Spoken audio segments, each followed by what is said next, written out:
ઓમ નમો નારાયણ। આજ એક સુંદર વાત કરવી છે કે સંત દેખી નમન કરીએ ચપટ નમાવીએ શીશ એક ગુના સો ક્યાં કરે લાખ ગુના બક્ષિસ। એક સુંદર કપલ એટલે કે એક સુંદર દંપતિ રહેતું હતું વાડીની અંદર। દંપતિનો સ્વભાવ બહુ સરળ હતો, બહુ સારો હતો ને જીવના પણ બહુ ઉદાર હતા।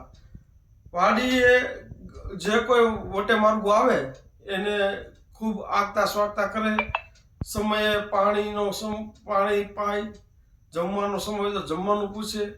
આવું દંપતિ હતું, બહુ સુખી હતું, બહુ પ્રસન્ન હતું।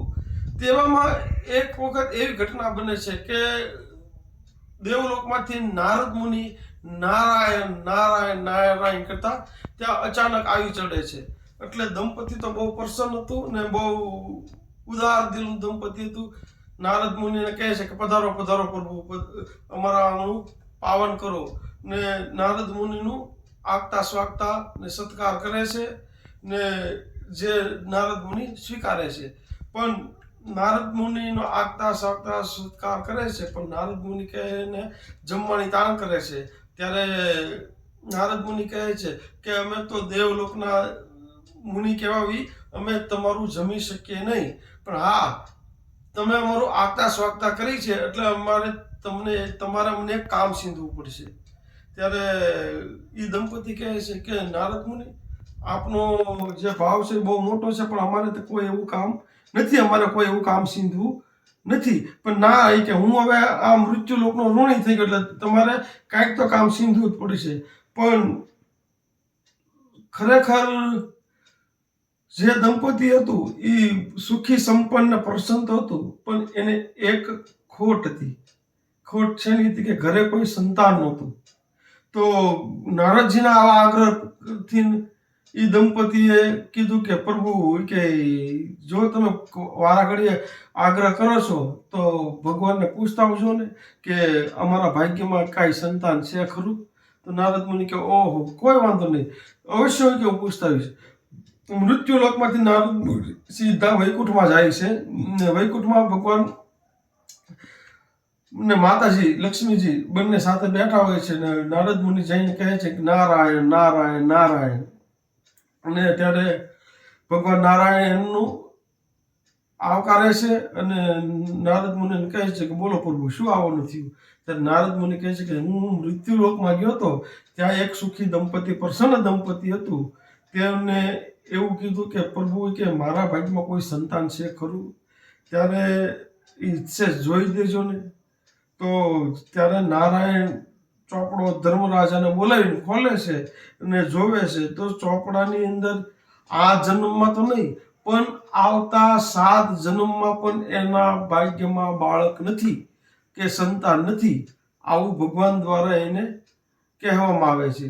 ત્યારે નારદ મુનિ બહુ નમ્ર ચહેરો લઈને ફરી મૃત્યુલોકમાં આવે છે અને એ જ દંપતિને ફરી વાર મળે છે। ત્યારે એ દંપતિને કહે છે કે તમે કાળજું થોડુંક કઠણ રાખજો ને થોડીક સાંભળવાની હિંમત રાખજો।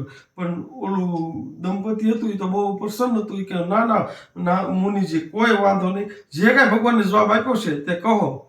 એ કે હું ભગવાન પાસે ગયો હતો, વૈકુંઠમાં ગયો હતો, ભગવાનને ત્યાંથી મને એવો જવાબ આપ્યો કે આ જન્મમાં તો બાળક નથી પણ આવતા 7 જન્મોમાં પણ તમારા ભાગ્યમાં બાળક નથી।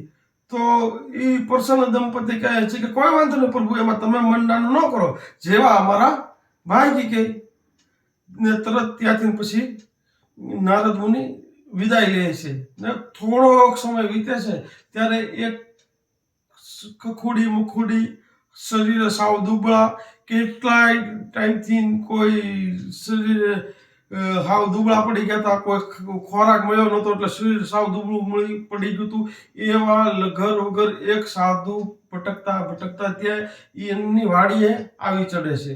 આવી ચડે છે એટલે ઓલું પ્રસન્ન દંપતિ હતું, પ્રસન્ન દંપતિ સાધુનો સત્કાર કરે છે ને આવકારે છે ને પછી સાધુને કહે છે કે તમે થોડોક વિશ્રામ કરો, ત્યાં હું તમારી માટે જમવાની વ્યવસ્થા કરી નાખું। પણ સાધુ પણ કેટલાય દિવસથી ભૂખ્યા હતા, કેટલાય ટાઈમથી કોઈ ભોજન ગ્રહણ કર્યું નહોતું, તો ફ્રેશ થવા ને નાવા ધોવા સાધુ જાય છે ત્યાં મસ્ત ભોજન તૈયાર થઈ જાય છે ને ભોજન કરે છે, કાઢવે છે ને જમીન કાઢવીને બેસે છે ને સાધુ એમને એ પ્રસન્ન દંપતીને આશીર્વાદ આપે છે કે જા તમારા ઘરે એક દૂધ રેખા 2 દીકરા થશે. ત્યારે ઓલું દંપતી હતું એ જેટલું પ્રસન્ન હતું એટલી જ નિરાશા એમનામાં આવી ગઈ. એ બંનેમાં અંદર અંદર વાતો કરવા મળ્યા કે સાધુએ તો આવા આશીર્વાદ આપ્યા છે કે તમારા ઘરે 2 દેવરેખા દીકરા થશે, પણ ભગવાને તો એવું કીધું છે કે આ જન્મમાં તો નહીં પણ આપણા 7 જન્મમાં આપણા ભાગમાં બાળક કે સંતાન નથી. પણ દંપતી હતું એ એટલું પ્રસન્ન હતું એના મનમાં આ વાતને સહેજ પણ ગણકારી નહીં. ને થોડોક સમય જાય છે, થોડોક સમય વીતે છે, ત્યાં એ દંપતીના ઘરે સારા દિવસો દેખાય છે. દિવસો દેખાય છે, સમય જતા બાળકનો 2 બાળકોનો જન્મ થાય છે. એ બાળક કેવા તો કે દેવના દીધેલા દેવરેખા 2 પુત્રો હોય છે. ફળિયામાં રમતા હોય છે, આંગણામાં મોટા થઈ ગયા છે. એવામાં ફરી વખત નારદ મુનિ ત્યાંથી નીકળ્યા અને ત્યાં જોયું તો 2 બાળકો રમે છે. તો એ દંપતીને મળીને પૂછ્યું કે આ 2 બાળક કોના? કે અમારા બાળક છે. એ કે પણ એ કે તમારા ભાગ્યમાં તો આ જન્મમાં નહીં પણ આવતા 7 જન્મમાં સુધી તમારા બાળક નથી તમારા ભાગ્યની અંદર. પણ એ કે આ બાળકો અમારા છે. એ સાચી વાત છે. તો નારદજી મુનિ ત્યાંથી નારાયણ નારાયણ કરતા ભગવાન પાસે જાય છે. ભગવાન પાસે જાય છે અને ભગવાનને કહે છે કે ભગવાન તમારા વચન સહી ખોટા પડ્યા છે, તમારા શબ્દો ખોટા પડ્યા છે. એ કે શું નારદ? એ કે હું મૃત્યુલોકમાં ગયો તો તમે જે દંપતીની વાત કરી હતી કે આ જન્મમાં એને બાળક નથી પણ આવતા 7 જન્મમાં પણ એમને બાળક નથી. ત્યાં તો અત્યારે 2 દેવરેખા દીકરા રમે છે આંગણે. તો એ કે નારદ કાંઈ વાંધો નહીં. કે તો એ કે પ્રભુ તમે કેમ ખોટું બોલ્યા આમ ને તેમ એવું કેટલું નારદ મુનિએ કીધું. ત્યારે ભગવાન ખાલી માત્ર એટલું કહે છે કે નારદ એ કે તું જા એક જમણા હાથનો અંગૂઠો લઈ આવ કોકનો હોય કે. તો ભગવાને કટાર આપી જમણા હાથનો અંગૂઠો લેવા નીકળ્યા નારદ મુનિ. બધાને મળે છે કે કહે કે તમારે જમણા હાથનો અંગૂઠો આપો ને. તો કે ના ના કે હું અંગૂઠો ન આપું. એ કે મારે અંગૂઠો કેમ આપવો? એ કે એની વગર મારે કેવી રીતે કોઈ કાર્ય કરી શકું? આવું કરતા કરતા બધા લોકો પાસે ફરે પણ કોઈ અંગૂઠો દેવાની ના પાડે છે. એવા સમયમાં તે સાધુ હતા એ ફરતા ફરતા ત્યાં નારદ મુનિ પહોંચી ગયા ને નારદ મુનિને કહે છે કે નારદ મુનિ કહે છે એ મહાત્માને કે એ પ્રભુ તમે ભગવાનને એક અંગૂઠો મંગાવ્યો છે જમણા હાથનો, એ અંગૂઠો આપો ને. ત્યારે એ સાધુ અતિ પ્રસન્ન થઈ જાય છે અને એટલા ભાવ આવી જાય છે કે મારા નાથે અંગૂઠો મંગાવ્યો, મારો નાથ માંગે તો હું મારું માથું ઉતારીને આપી દઉં. તો એ કટારથી એ સાધુ છે, એ સંત છે, પોતાનું માથું ઉતારીને નારદજીની થાળીમાં મૂકી દે છે કે લ્યો મારા પ્રભુએ અંગૂઠો મંગાવ્યો તો માથું લેતા જાઓ. એ માથું લઈને નારદ મુનિ ભગવાન પાસે જાય છે ને ભગવાનને કહે છે કે લ્યો પ્રભુ તમે અંગૂઠો મંગાવ્યો હતો ને, આ હું એક મૃત્યુલોકમાં ગયો હતો, એક સાધુ મળ્યા હતા, એક સંત મળ્યા હતા.